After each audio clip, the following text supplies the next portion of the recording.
सभी दोस्तों को मेरा नमस्कार।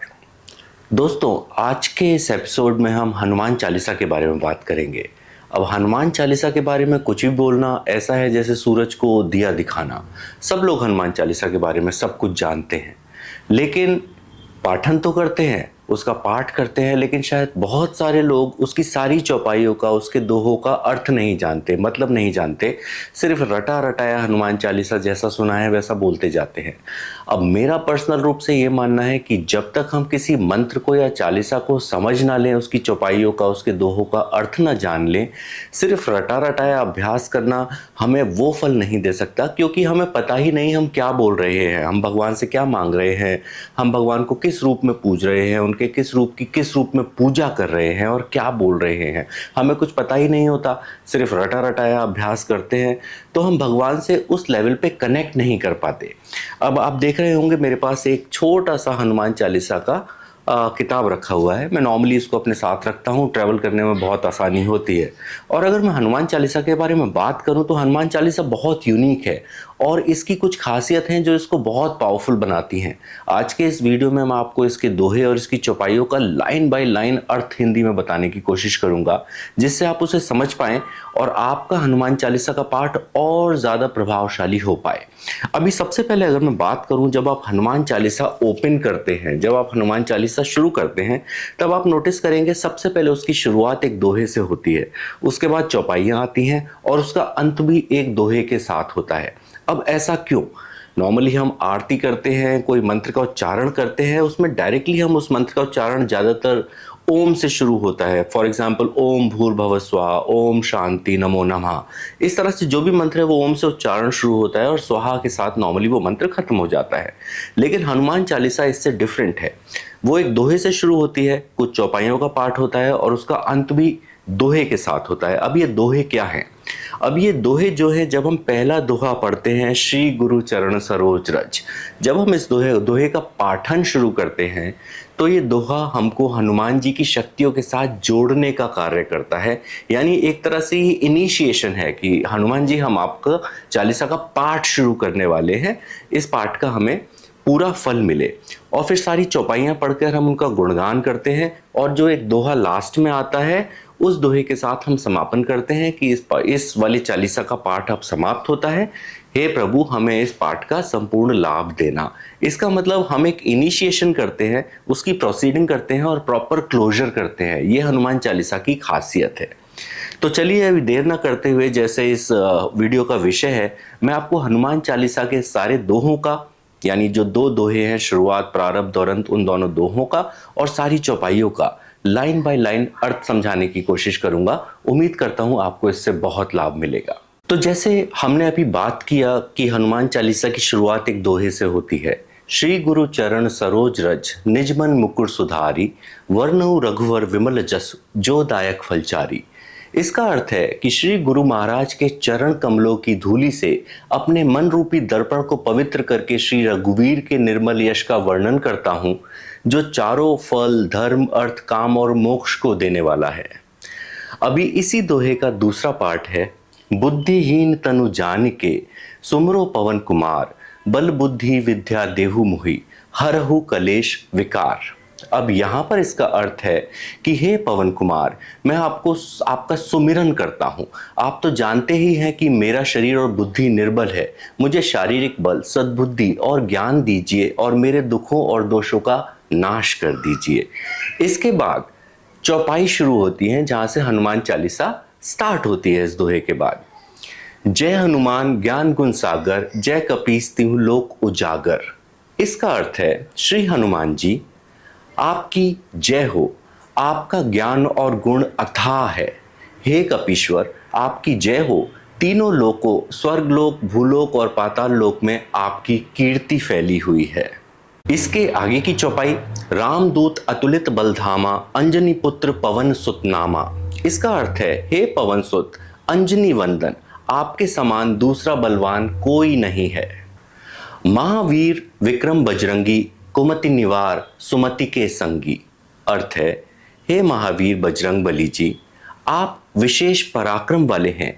आप खराब बुद्धि को दूर करते हैं और अच्छी बुद्धि वालों के साथी और सहायक बनते हैं।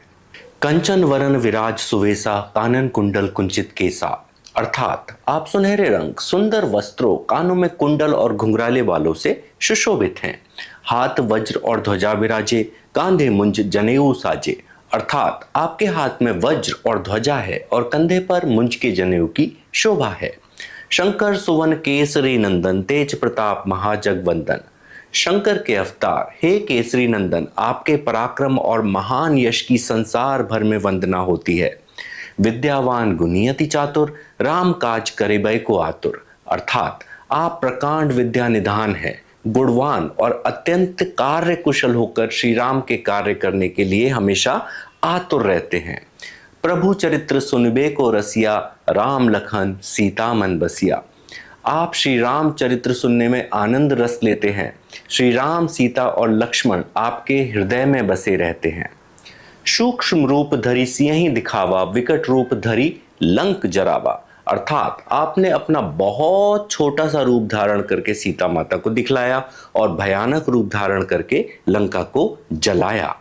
भीष्म रूप धरी असुर संहारे, रामचंद्र के का संवारे। अर्थात आपने विकराल रूप धारण करके राक्षसों को मारा और श्री रामचंद्र जी के उद्देश्यों को सफल बनाया। लाए सजीवन लखन जी आए, श्री रघुवीर हर्षि उर लाए। अर्थात आपने संजीवनी बूटी लाकर लक्ष्मण जी को जिलाया, जिससे श्री रघुवीर हर्षित होकर आपको गले से लगा लेते हैं।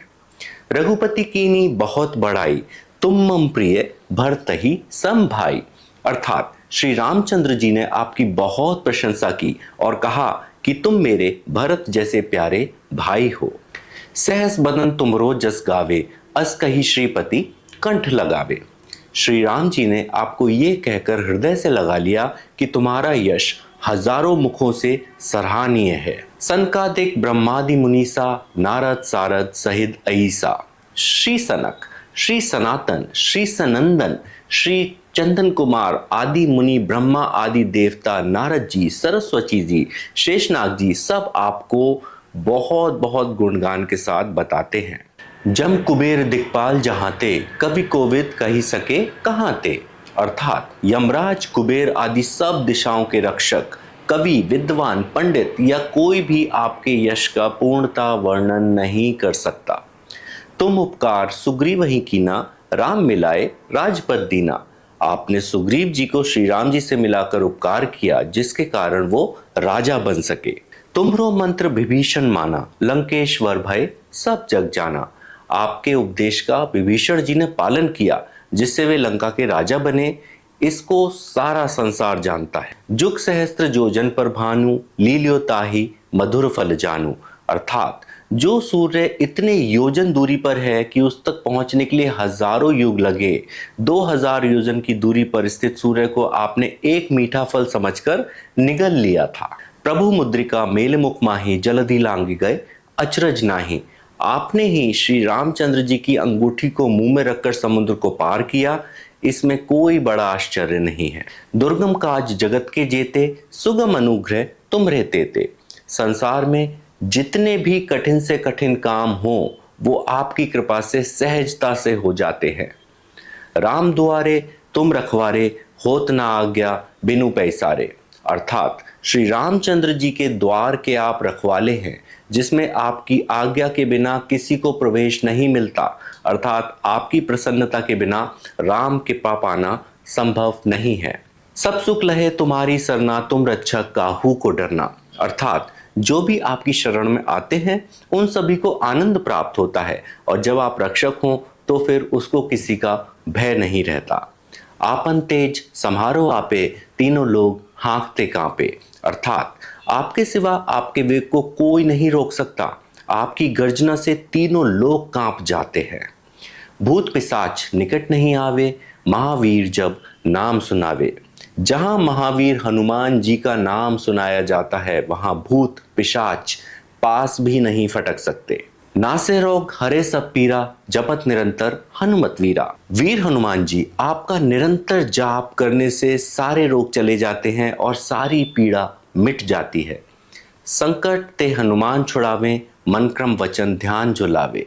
हे हनुमान जी, विचार करने में, कर्म करने में और बोलने में जिनका ध्यान आप में रहता है उनको सब संकटों से आप ही छुड़ाते हैं। सब पर राम तपस्वी राजा, तिनके काज सकल तुम साजा। तपस्वी राजा श्री रामचंद्र जी सबसे श्रेष्ठ हैं। उनके सब कार्यों को आपने सहजता से पूरा किया। और मनोरथ जो कोई लावे, सोई अमित जीवन फल पावे। जिस पर आपकी कृपा हो वह कोई भी अभिलाषा करे तो उसे ऐसा फल मिलता है जिसकी जीवन में कोई सीमा नहीं होती, कोई बंधन नहीं होता। चारों जुग प्रताप तुम्हारा है प्रसिद्ध जगत उजियारा। चारों जुग सतयुग, त्रेता, द्वापर और कलयुग में आपका यश फैला हुआ है।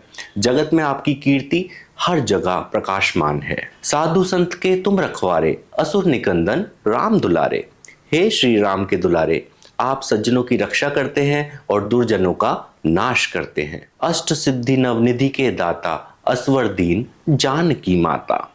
आपको माता श्री जानकी ने ऐसा वरदान दिया हुआ है जिससे आप किसी को भी आठों सिद्धियां और नौ निधियां दे सकते हैं। राम रसायन तुमरे पासा, सदा रहो रघुपति के दासा। आप निरंतर श्री रघुनाथ जी की शरण में रहते हैं जिससे आपके पास बुढ़ापा और असाध्य रोगों के नाश के लिए राम नाम की औषधि है।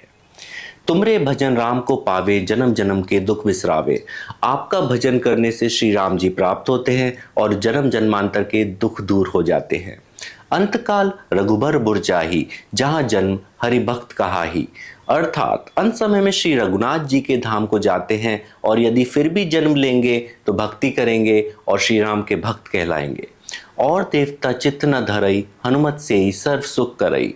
हे हनुमान जी, आपकी सेवा करने से सब प्रकार के सुख मिलते हैं, फिर अन्य किसी देव देवता की आवश्यकता ही नहीं पड़ती। संकट कटे मिटे सब पीरा, जो सुमिरे हनुमत बलबीरा। हे वीर हनुमान जी, जो आपका सुमिरन करता है उसके सब संकट कट जाते हैं और सब पीड़ा मिट जाती है। जय जय जय हनुमान गोसाई, कृपा करहु गुरुदेव की नाई। अर्थात हे स्वामी हनुमान जी, आपकी जय हो जय हो जय हो। आप मुझ पर कृपालु श्री गुरु जी के समान कृपा कीजिए। जो सतबार पाठ कर कोई, छूट ही बंदी महासुख होई। जो कोई इस हनुमान चालीसा को 100 बार पाठ करेगा वह सब बंधनों से छूट जाएगा और उसे परमानंद प्राप्त होगा। जो ये पढ़े हनुमान चालीसा, होए सिद्धि साखी गौरीसा। अर्थात भगवान शंकर ने ये हनुमान चालीसा लिखवाया, इसलिए वे साक्षी हैं। जो इसे पढ़ेगा उसे निश्चित ही सफलता प्राप्त होगी। तुलसीदास सदा हरि चेरा, कीजे नाथ हृदय महाडेरा। हे नाथ हनुमान जी, तुलसीदास सदा ही श्री राम के दास हैं, इसलिए आप उनके हृदय में निवास कीजिए। पवन तनय संकट हरन, मंगल मूर्ति रूप। राम लखन सीता सहित हृदय बसहु सुरभूप। हे संकट मोचन पवन कुमार, आप आनंद मंगलों के स्वरूप हैं। हे देवराज, आप ही श्री राम, सीता जी और लक्ष्मण सहित मेरे हृदय में निवास करने वाले हैं, कृपया निवास कीजिए। इस दोहे के साथ हम हनुमान चालीसा का समापन करते हैं। तो आपने समझा किस प्रकार एक दोहा हनुमान चालीसा को ट्रिगर करता है। फिर हम सारी चौपाइयाँ गाकर हनुमान जी की कृपा चाहते हैं, उनका गुणगान करते हैं, उनका आशीर्वाद प्राप्त करते हैं और एक दोहे के साथ हम उसका समापन करते हैं। तो ये थी श्री राम की महिमा, ये थी श्री हनुमान जी की महिमा। हनुमान चालीसा कुछ नहीं, श्री राम जी की भक्ति है। कहा जाता है कि शिव जी ने ही इसको तुलसीदास जी के थ्रू लिखवाया है। इससे महान ग्रंथ कलयुग में कोई नहीं है, क्योंकि ये सभी जानते हैं कि श्री हनुमान जी आज भी इस धरती पर मौजूद हैं और जब तक कल्कि भगवान अवतार लेकर कलयुग का नाश नहीं करते वो यहीं पर रहने वाले हैं। आप सभी पर श्री हनुमान जी की कृपा बनी रहे, इसी प्रार्थना के साथ जय श्री राम।